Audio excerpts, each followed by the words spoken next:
In the last episode, I detailed 3 campus training exercises for improving your contact grip strength.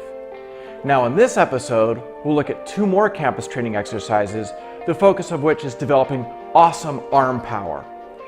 Before we get to those details, however, let's review briefly the methodology of proper campus training and how you can campus train with better technique than anyone else in your gym.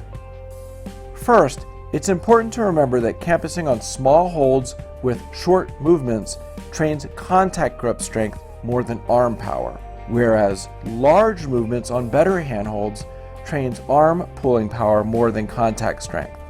In terms of technique, sure, campus training seems like a pretty simple exercise. However, there's some important nuance that many climbers aren't familiar with, and unfortunately, if you frequently campus with poor technique, you're at risk of shoulder injury. Let's examine 3 keys to campus training with proper technique. Number 1, you want to grip the campus rungs with either an open hand grip or what is called an open crimp grip, where there's just a little bend in the middle 2 fingers. You never want to grip with a half crimp or closed crimp. That is a prescription for injury of your finger tendons. Number 2, you want to engage the rungs when you're reaching with a slight bend in your arms. And think about screwing your arms into the campus board. This will engage your rotator cuff and again help protect your shoulders. And finally, when you engage a distant rung, you do not want to do so with a straight arm and a shrugged shoulder and a caved in chest. Again, that's a prescription for shoulder injury. Instead, you want to engage the rung with a bit of a chest out position. Think about keeping your shoulders back, chest pressed out, and again, a slight bend in your arm. If you can engage each rung with that technique, you're likely to dodge the injury bullet.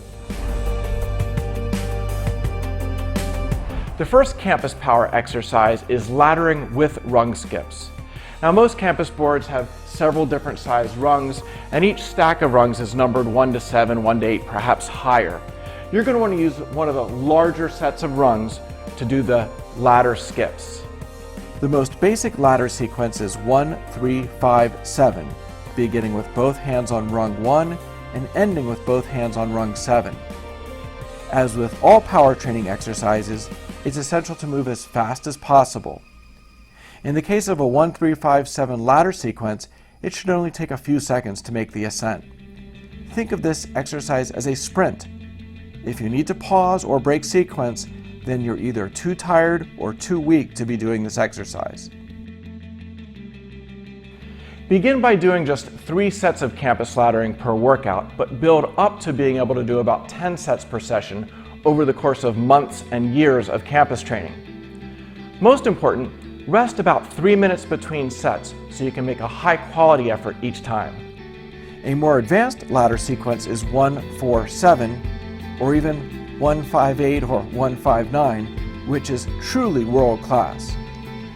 However, these advanced protocols aren't something you should be in a rush to attempt. If you regularly fail in attempting huge campus moves, or worse yet, if you regularly engage distant rungs with a fully extended arm and elevated shoulder, then you are at a heightened risk for shoulder injury, and that's a place you don't want to go. The second campus power exercise is the double dino. This is the pinnacle of campus training as it involves double hand movements between increasingly distant holds.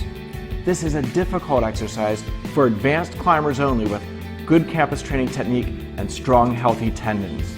Done on smaller holds and without skipping rungs, this exercise focuses more on finger flexor recruitment, whereas using a larger rung and a greater flight distance will train massive arm power in addition to contact strength.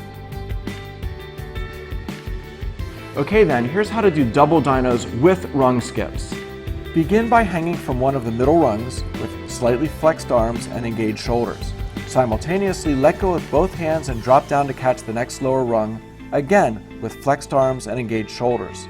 After a brief amortization phase of energy absorption in the pulling muscles, explode upward with both hands to catch the starting rung. This is 1 full repetition, but don't stop. Without hesitation, drop down to again catch the next lower rung and explode back up to the starting rung.